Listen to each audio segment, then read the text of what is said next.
Good afternoon, students. I am Dr. Ashu Jain, and I am going to share you with the business law, what is Indian Contract Act 1872. So, let's begin with what is contract. A contract is something which is comprises of these 5 steps that are offer, acceptance, promise, set of promises, agreement, and enforceability. So to understand what the contract is, first we need to understand what are these steps. So first of all, offer. When a person makes a proposal to another person to know the willingness of doing or to remain abstain from doing something is called offer. Offer can simply be defined as a proposal. When somebody is proposing you to do something or to not to do anything is called proposal. Second thing is acceptance. So when the another person to whom the offer is made understands and accepts the proposal is called acceptance. Like suppose you have proposed someone to purchase your mobile and the other person has accepted your offer to purchase the same mobile on the price we have declared. So this is called acceptance. Now third point is promise.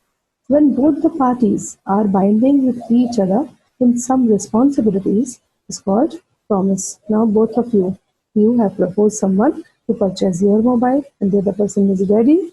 So both of you are now binding each other for some responsibilities. You are responsible for selling your mobile to that person and that other person is now responsible to pay the money you both have decided. Third point is agreement. Every promise or set of promise which involves consideration becomes agreement. Both the promises are now becoming agreement. Now, contract. Each agreement which is enforceable by law is known as contract. Now, what is enforceability? Enforceability means to establish legal obligation on one another. Now, both of the parties are legally bounded with each other. They cannot quit the contract anytime they want. If they do so, the other party can file a case against the breached contract party. Next. So this is agreement, legal obligation, and contract. So agreement when the contract is having both the things, agreement and legal obligation. Now here, a time to think on something. All contracts are agreements, but not all agreements are contract. Why is it so? So let me tell you something that agreements do not require to become contract, but contracts are required to be agreement first. If they are not enforceable, if the agreements are enforceable by law, they become contract. So the first stage is agreement and second stage is contract.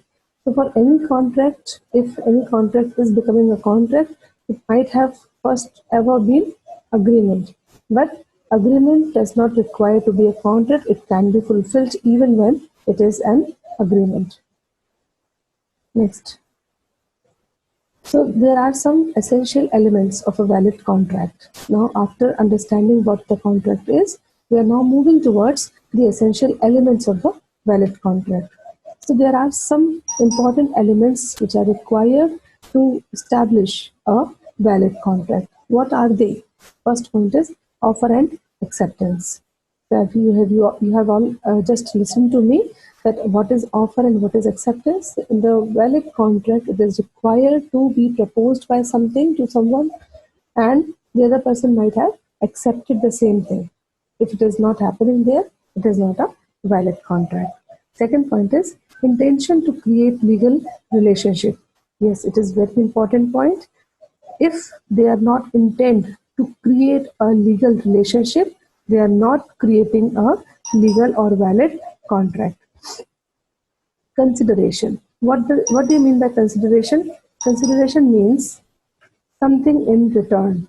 Something in return, that is, if you have promised someone to pay your mobile to that person that other person is also promising you to give you 5,000 rupees in return. So this is called consideration. If there is no consideration, there is no contract. A contract without consideration can only be a donation or a charity. It is not at all an agreement. Next is capacity of parties to contract. What does this mean? When a valid contract is being enforced by someone, it is required for both the parties to have capacity of entering into a contract. What is the requirement of parties to be capable enough? So there are three important things to be remembered. First is both the parties are required to be major. That means they must not be a minor. Next is they should have a sound mind.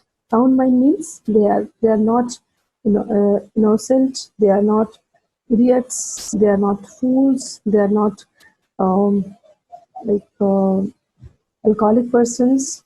They are not lunatics. So that they are called sound mind person. If they are not having all these five things, that means they are required to have a sound mind. And third one is they are not declared insolvent by the law. Insolvent means a person who is a bankrupt is called insolvent. So if they are insolvent, declared insolvent by the law, they are not capable for making any contract. Next is free consent. What do you mean by free consent? So you have offered someone something, and the other person is listening and understanding it in the same manner it has been offered. It is called acceptance and consent. And if the consent is without any pressure, without any sort of restrictions, without any force, it is called free consent. There is a chapter. We'll see the next chapter in the next slides, next video, about free consent. Next is legality of object. The object for which the contract is being made must be legal. It must not be an illegal object. Next is possibility of performance. The contract is required to be possible enough for performance. If there is any impossible thing which cannot be performed, the contract is not valid for it. Next is writing and registration. For making an agreement to a contract, it is required that it must be in writing and it must be registered. Only after these 8 points, an agreement can become a contract. Next is types of contract. Now we move on to the types of contract. So there are basically 3 types of contract: on the basis of validity, on the basis of formation, on the basis of performance. So on the basis of validity, we have valid contract, voidable contract, illegal contract, and unenforceable contract. On the basis of formation, we have express contract, implied contract, quasi contract, and e-contract. And on the basis of performance, we have executed contract and executory contract. Executory contracts are further divided into 2 parts: unilateral contracts and bilateral contracts. Now we'll study it in a detail.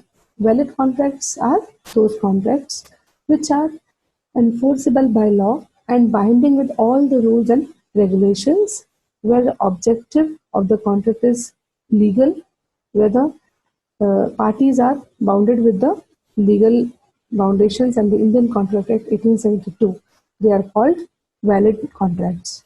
Void contracts, a contract which does not exist in the eye of law and cannot be enforced by law, is void contract. For example, agreement with a minor or with an unsound mind person are called void contracts, which cannot be enforced. Here we can also take a case study of Dharmodas Ghosh and Mohri Bibi. So Dharmodas Ghosh was a miner who lended some 8,000 rupees from Mohri Bibi. And when Mohri Bibi couldn't get the money back from him, she filed a case against the Dharmodas Ghosh on court. But court refused the case and said it is a void contract because the other party was a minor during the time of uh, agreement or contract. Third point is voidable contract. These are the contracts which are enforceable by law at the option of one party, but not at the option of the other party. Now it is a very important thing. What do you mean by this? At the option of one party, but not at the option of other party? It simply means one party can file a case against the other party, but other party cannot file a case against one party. Why is it so? It is because the agreement or contract has been brought out because of some sort of fraud, coercion, misrepresentation, undue influence, etc. So where the consent is not free, the contract becomes voidable contract. Here, next is illegal contracts. So these contracts are forbidden by law to be made. These contracts violate the rules and go opposite of law. For example, liquor is banned in Gujarat and somebody has a contract of selling and purchasing of liquor, it becomes illegal contract. And the fifth one is unenforceable contracts. So there are some contracts, those are substance in nature, but because of some technical error or mistakes, they are not able to be enforceable. Next, for example, we can have an example here that somebody has by mistaken could not sign on the stamp paper, or the stamp paper is of some different rupees, like for example it was required 500 rupees a stamp paper and somebody has put only 100 rupees a stamp paper. So these are called unenforceable contracts. They are valid but they cannot be enforced due to these mistakes. Then next is on the basis of formation. So express contracts, the contracts which are expressed either by words or in writing are called expressed contracts. For example, A offers B to purchase his car in rupees 1,50,000. So this is express contracts. Everything is been spoken or written somewhere. So this is called express contracts. Next one is implied contracts. So these contracts are neither written or not spoken, but they are expressed by behavior or actions, are known as implied contracts. For example, on a railway station, A is waiting for a coolie and a coolie comes in uniform and picked his luggage and start walking behind him. They have not conversed with each other, they have not communicated anything, but at the destination, A is required to pay the money to the coolie. Even without any contract, they have made a contract. It is called implied contract. Here, next is quasi contract. So these are not the actual or real contracts, but they are made out of some obligations arising because of law on both the parties, even without knowing each other. For example, A is finding a mobile on the street and he does not know who is the owner of it. Automatically law enforced on this particular situation, and it is being A is being held responsible for returning the mobile to the real owner. If he does not do so, he can be called theft. Next, he can be called thief. Next, e-contract. So when two or more parties are entering into a contract through electronic means, it is called e-contracts. On the basis of performance of contract, the executed contracts where both the parties have fulfilled their obligations, it is called executed contracts. For example, A has offered B to purchase his car in rupees 1,50,000. A has sold his car to B and B has paid off 1,50,000 to A. Both the parties have fulfilled their obligations. It is called executed contracts. Executory contracts. Now, what is executory? Where both the parties are required to fulfill their obligations. They have not fulfilled it, only they have promised to each other. It is called executory contracts. They are further divided into two parts. We have just discussed. So, what are they? Executory contracts. First, it is the first point of executory contract is unilateral contract. Unilateral contract means that only one party has fulfilled its obligation, but the other party has not fulfilled its responsibilities. It is called unilateral contracts. And bilateral contracts means where both the parties have to fulfill their obligations. It is called bilateral contracts. So bilateral and executory are same. There is no difference in between both of them. I hope you had liked this video and all the queries are clear. If still you have any queries, kindly comment in the comment box. Thank you. Have a nice day.